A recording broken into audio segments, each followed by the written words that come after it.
Baik, hari ini kita bertemu kembali dalam pelajaran sejarah kebudayaan Islam. Dan semoga kalian dapat sehat semua. Dan seperti yang sudah kita mengawali proses pembelajaran. Setiap kita mengawali proses pembelajaran ini kita berdoa. Tapi sebelum itu, Bapak mau melihat kehadiran kalian. Ya. Apakah kalian hadir semua? Hadir semua ya? Iya. Baik, nanti saya mau cek dulu satu persatu. Agus Hanyanto, hit. Ahmad Irama Utama, hit. Eka Nurmayati, Elsa Listiana, Faiza Zikri, hit. Dina Listiani, Ilham Mayu Saputra, Isniati, Judatun Siti Kamal, Kamaludin, hadir. Muhammad Yuni Tantowi, Muhammad Aldi Granata, hadir. Mulyani, Noviati, Nur Hafizah,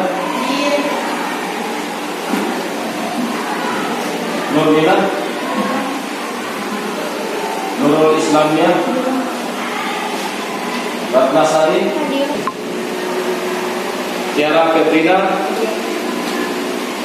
Uswatun Hasanah. Untuk mengawali kegiatan kita pada hari ini dalam proses belajar kita, mari kita berdoa bersama. Semoga apa yang kita lakukan diberikan berkah dan itu adalah Allah Subhanahu wa Ta'ala. Untuk itu silakan Aldi Wiranata dipimpin doanya. Baik, mari kita berdoa dengan sama-sama membaca suratul Fatihah di dalam hati. Membaca suratul Fatihah mulai.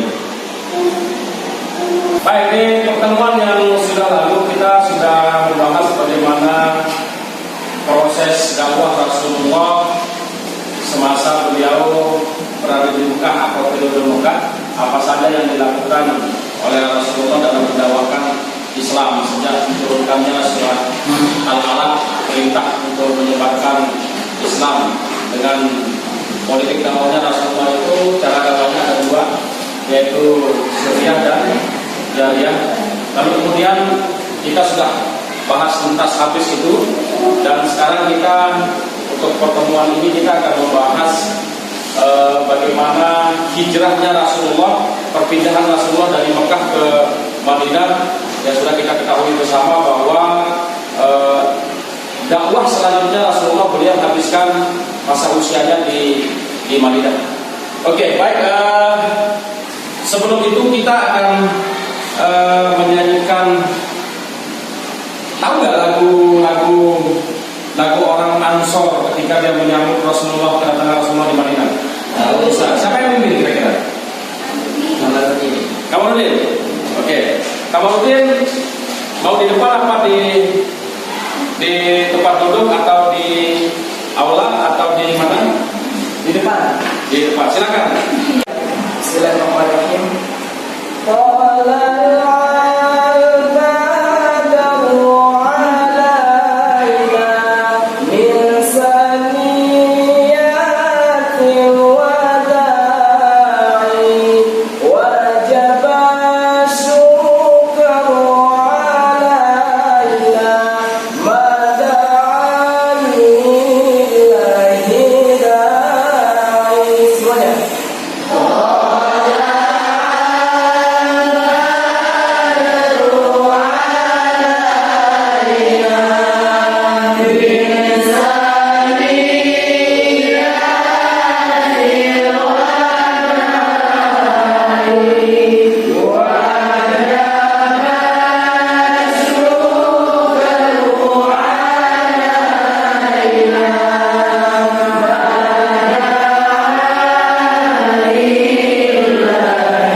ya, semua dari tua, kecil, muda, bahkan ada yang menggendong bayinya keluar menyambut Rasulullah, dan semua menarik tali unta Rasulullah untuk mereka berharap bisa tinggal bersama Rasulullah. Nah, pembahasan ini sebelum kita masuk ke diskusi, pembahasan apa yang saya sampaikan tadi nanti kita bisa lihat di video yang saya akan tayangkan di sini. Setelah kalian melihat hasil video nanti, kalian masing-masing kelompok silahkan diskusikan di tempat, referensinya silahkan tambahkan referensinya, lalu kemudian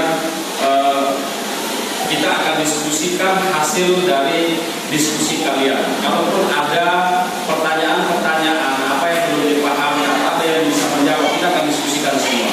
Oke, siap? Silahkan kita lihat di semua mengarah ke depan, kita lihat di video ini. Ya. Dan silakan siapkan catatan-catatan, buku tulis, kemudian pulpen, buku pegangan siswa, silakan sambil memadukan yang di video dengan yang di buku pegangan siswa. Nanti kalian analisa. Setelah dari analisa kalian nanti kita akan diskusikan hasil analisa kalian. Kita mulai. Bismillahirrahmanirrahim.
Here we will build the house of the prophet. And our first meeting place, the prayer house. The first mosque of Islam, here.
Oke, dari hasil tayangan tadi, insya Allah mudah-mudahan kalian sudah ada hasil dari analisa dari video yang saya tayangkan tadi. Dan saya berikan waktu 5 menit untuk kalian kelompok per kelompok. Nanti kita diskusikan hasil rembukannya dari hasil video yang tadi. Baik, bagaimana kita belajar untuk berdiskusi dari hasil ini. Sebelum kita diskusi, Bapak akan memberikan satu gambaran lagi dari hasil tayangan yang tadi. Jadi tayangan yang tadi itu menggambarkan bagaimana kaum Ansor menyambut Rasulullah SAW yang berhijrah ke Madinah. Beliau diiringi oleh bersama Sayyidina Abu Bakar. Awal kisah sebelum Rasulullah melakukan hijrah ke Madinah, belum nyampe ke Madinah, ada beberapa tragedi dalam perjalanan ya yang dilakukan oleh Rasulullah dan apa saja yang dia alami. Kemudian ada penyebab-penyebab kenapa Rasulullah melakukan hijrah ke Madinah. Nah, lalu kemudian setelah nyampe ke Madinah, apa saja kira-kira Rasulullah yang dilakukan oleh Rasulullah? Tadi sudah kita lihat bagaimana unta yang namanya Quswa, kalau tidak salah itu Quswa, berjalan sendiri mencari tempat di mana Rasulullah harus tinggal dan membuat masjid di sana.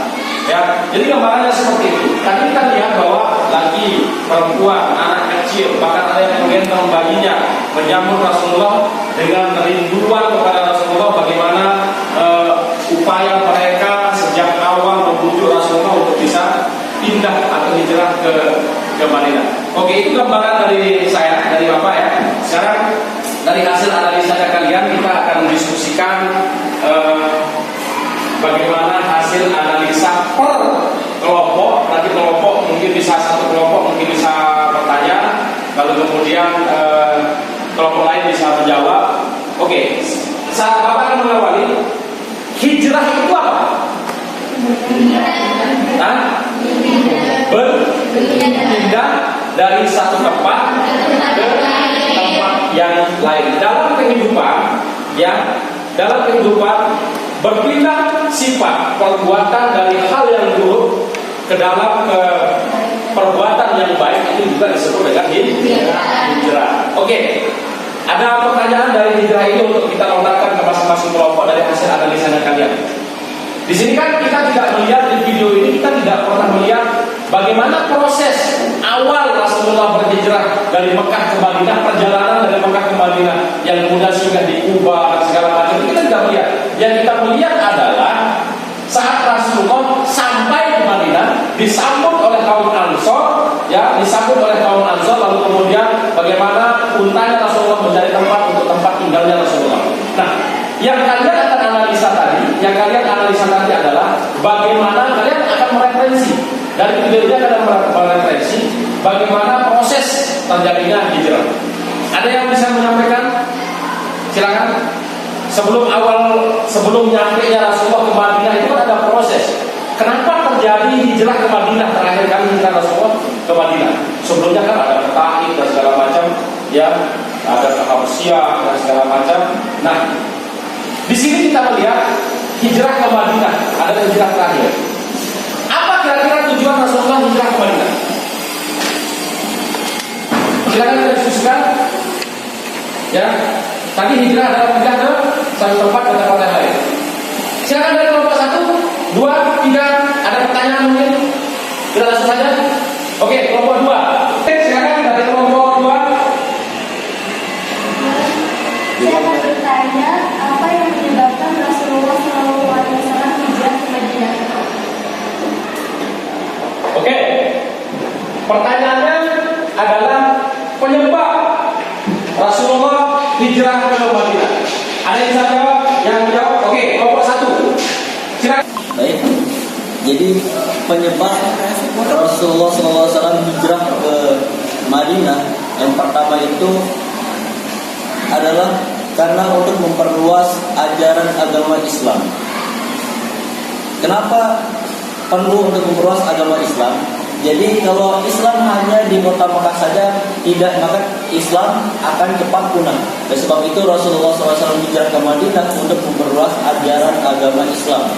Dan yang kedua yang menyebabkan Rasulullah SAW hijrah ke Madinah yaitu karena di Mekah itu banyak sekali gangguan, baik itu gangguan dari pamannya dan teman-teman pamannya Rasulullah SAW itu Abu Jahal. Akhirnya Rasulullah SAW hijrah ke Madinah karena di Mekah itu banyak sekali cobaan yang beliau hadapi, baik dari depan, belakang, kiri, kanan, atas, bawah. Beliau sangat diganggu banget oleh kafir Quraisy. Akhirnya beliau hijrah ke Madinah. Dan di saat beliau hijrah ke Madinah itu tidak main-main, tidak semudah membolak-balikkan telapak tangan. Jadi ketika beliau hijrah ke Madinah itu banyak sekali gugatan, banyak sekali rintangan yang beliau hadapi. Ketika beliau hijrah ke Madinah,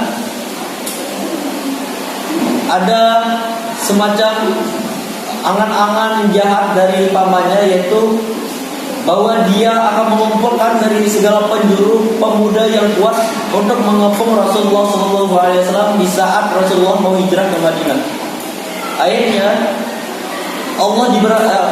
akhirnya Rasulullah diberitahukan oleh Allah SWT bahwa beliau akan dikepung oleh kafir Quraisy. Jadi saat itu Rasulullah SAW langsung memberitahukan Abu Bakar bahwa malam ini Rasulullah akan dikepung oleh kafir Quraisy. Dan saat itu Rasulullah SAW langsung menyuruh Sayyidina Ali untuk menggantikan beliau di tempat tidurnya beliau.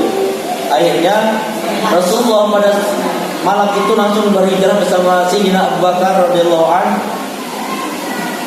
dan Sayyidina Ali menggantikan posisi Rasulullah SAW. Jadi ketika itu Rasulullah pergi dalam keadaan dikepung. Akhirnya Rasulullah menaburkan debu di kepalanya kafir Quraisy tersebut.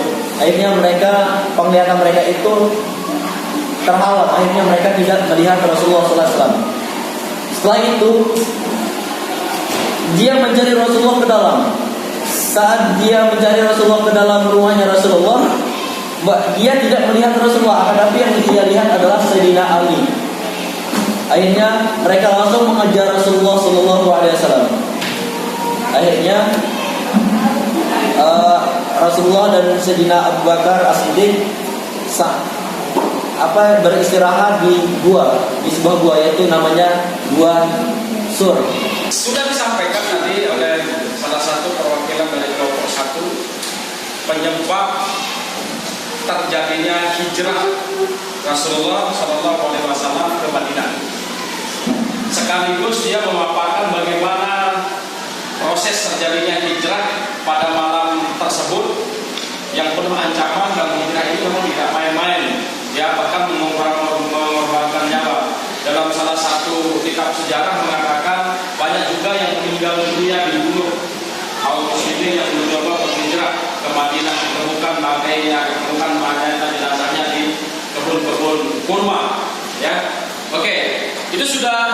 sudah terjawab. Nanti kita cari kesimpulannya. Ya, oke, pertanyaan yang lain. Silakan. Tugas saya akan bertanya, kenapa perjanjian Al-Quran disebut perjanjian wanita dan apa isi perjanjian tersebut? Kenapa Bai'at Aqabah disebut juga perjanjian wanita? Dan apa saja isi dari perjanjian Aqabah atau Bai'atul Aqabah? Ya, nah jadi ini tadi kita juga sudah membahas ya bagaimana upaya orang-orang Ansor, orang-orang Madinah membujuk Rasulullah sampai Rasulullah SAW terbujuk, ya. Tapi tidak kemudian Rasulullah terbujuk dan mengikuti. Rasulullah membuat satu bai'ah, ya, sehingga Rasulullah setuju untuk berhijrah ke Madinah. Jadi itu disebut dengan Bai'at Aqabah. Pertanyaannya adalah kenapa Bai'at Aqabah disebut dengan Bai'at wanita atau perjanjian wanita? Dan apa saja isinya? Kelompok yang menjawab silakan. Ada yang menjawab? Dari kelompok mana? Tadi udah kelompok satu, lalu kelompok tiga, kelompok dua. Mana yang jawab? Oke, dari kelompok dua.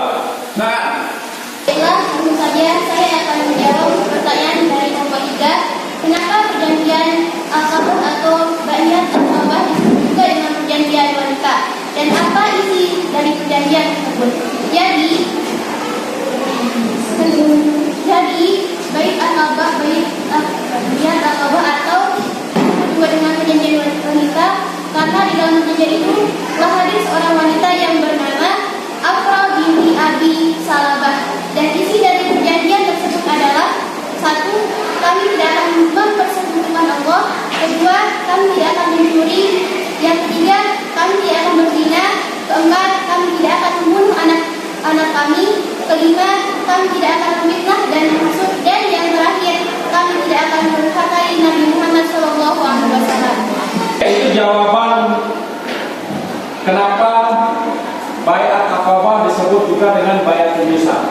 Karena ada seorang perempuan yang hadir itu dalam perjanjian Aqabah tersebut. Ya, kenapa disebut dengan Bai'at Aqabah juga? Karena terjadi di tempat yang namanya Aqabah. Kemudian isinya apa? Perempuan yang hadir tadi itu adalah Afra binti Abi Salabah namanya. Ya, oke.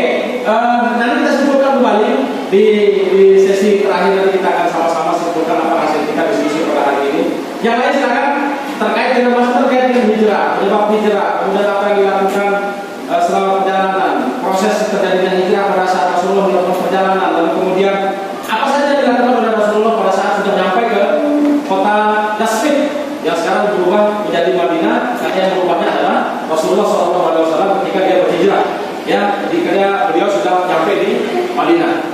Oke, yang lain? Oke, dari kelompok 3 lain, saudara Kamaludin, ya, dipersilakan. Yang kelompok lain silakan dicatat, nanti bisa menjawab, semua bisa menjawab. Dari kelompok yang melakukan pertanyaan juga bisa menambahkan jawaban dan seterusnya. Silakan Kamaludin. Baik, bismillahirrahmanirrahim. Assalamualaikum warahmatullahi wabarakatuh. Pada saat Rasulullah SAW berhijrah ke Madinah, penduduk Madinah dengan mudah menerima agama Islam. Dan pertanyaan saya, sebutkan ada beberapa faktor yang menyebabkan penduduk Madinah mudah menerima agama Islam. Dan sebutkan satu faktor yang menyebabkan penduduk Madinah mudah menerima Islam. Itu saja. Baiklah, saya akan menjawab pertanyaan dari kelompok 1.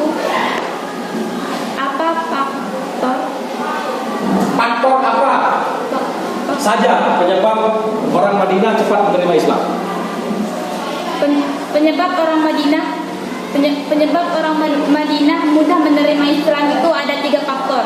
Salah satunya adalah bangsa Arab Yathrib telah lebih dulu memahami agama ketahuidan karena mereka sering mendengar tentang Allah, wahyu, alam kubur dan hari kebangkitan, surga dan neraka dan lain-lain.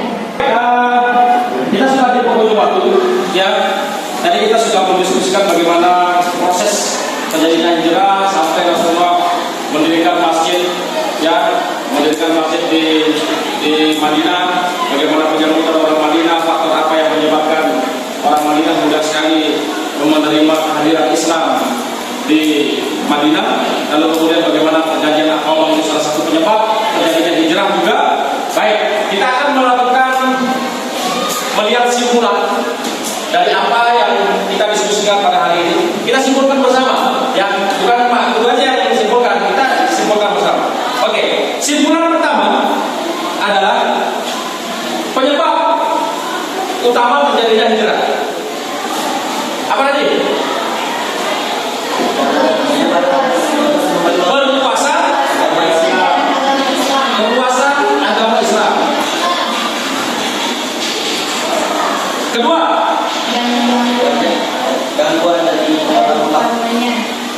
gangguan atau intimidasi kaum Quraisy di Mekah.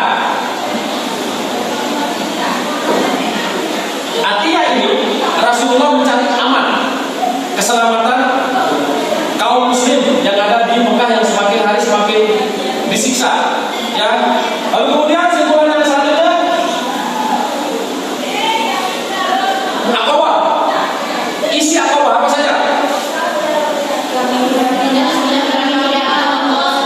Mempersekutukan Allah, tidak mempersekutukan Allah. Yang kedua, tidak akan mencuri. Ketiga, tidak akan berzina, tidak akan membunuh anak kecil seperti apa yang dilakukan oleh kaum jahiliyah, ya, Quraisy. Yang kelima, tidak akan memfitnah dan menghasut siapapun. Ya, ada berapa? Terakhir, tidak akan mengkhianati atau mendurhakai Rasulullah. Ini hasil dari Bai'atul Aqabah, perjanjian Aqabah yang dilakukan oleh kaum Ansor yang mendatangi Rasulullah untuk membuat satu baiat sehingga Rasulullah tertarik untuk bisa. Tapi setelah baiat pertama itu ada baiat kedua juga, baiat Aqabah kedua, ya, untuk memastikan kembali bahwa keteguhan hatinya orang Madinah benar-benar menginginkan Rasulullah ke Madinah. Nah, lalu kemudian apa saja yang kira-kira penyebab kaum Ansor atau orang Madinah sangat cepat sekali menerima ajaran Islam? Silakan kita sebutkan itu. Apa saja penyebabnya? Pertama,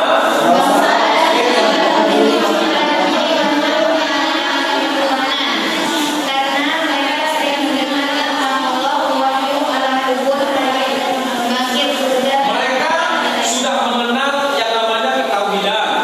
Yang pertama, karena dia sudah mendengar yang namanya alam kubur, wahyu, hari akhir. Ya. Nah, jadi di Madinah ini banyak sekali aliran-aliran dan suku. Termasuk di sana ada Yahudi, kemudian ada Nasrani, lalu kemudian ada suku-suku, ya, suku Khazraj, kemudian suku Aus namanya, ya. Nah, kita sudah dapatkan beberapa simpulan, ya. Kita sudah dapatkan beberapa simpulan. Simpulan ini silakan dibuka, dicatat kembali di buku kalian. Kemudian nanti setelah pelajaran ini, Bapak akan kirimkan nanti di WA grupnya LKPD, ya, materi. Kalian akan pelajari materi di sana. Nanti di sana juga ada soal, ya, dari hasil penilaian dan soal-soal PR yang akan kalian kerjakan dari LKPD. Untuk hari ini kita cukupkan sampai di sini pertemuan kita di pelajaran sejarah kebudayaan Islam. Jadi sekali saya mengucapkan banyak terima kasih kepada kalian yang sudah ikut antusias sekali dalam berdiskusi, ya, dalam berdiskusi, sehingga apa yang kita hasilkan, terutama kita melihat dari hasil simpulan dan semuanya sudah bisa merespon semua, cukup bagus sekali. Tolong ditingkatkan, ya, dari hasil penilaian Bapak tadi akhir pada kalian di atas rata-rata, dan jangan lupa nanti kerjakan materi yang ada di LKPD yang sudah saya kirimkan dengan soal-soal yang sudah saya Bapak kirimkan. Sebelum kita tutup proses pembelajaran hari ini, Kamaludin silakan maju ke depan kembali untuk memimpin syair, ya, sebagai refresh kita, dan kita tidak terlalu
silakan